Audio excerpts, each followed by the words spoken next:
To make a table of contents, you click on References and then go to Table of Contents and just choose the first one. You can choose whichever one you want really. And then if you go down to the first page,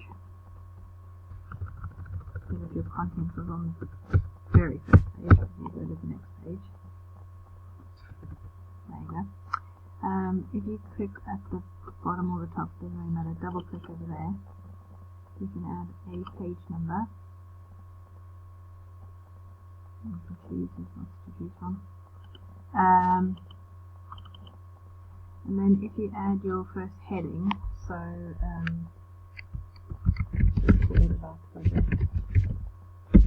I'll give you the headings, but let's just say it's called about the project.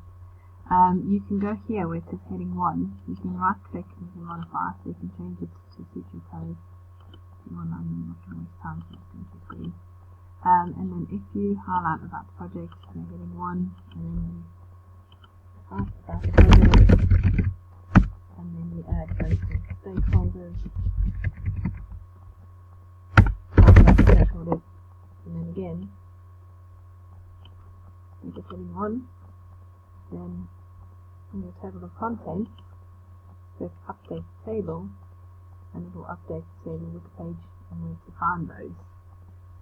If you really want to as well, you can also add if you go Insert, you can add a cover page. Again, you can choose any of these.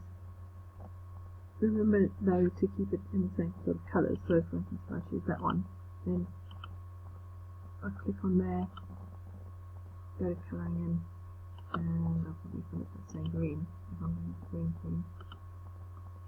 And you can take all sorts. You can leave your name and then just name it at the top. Yeah. So if I was doing, I can't think of anything.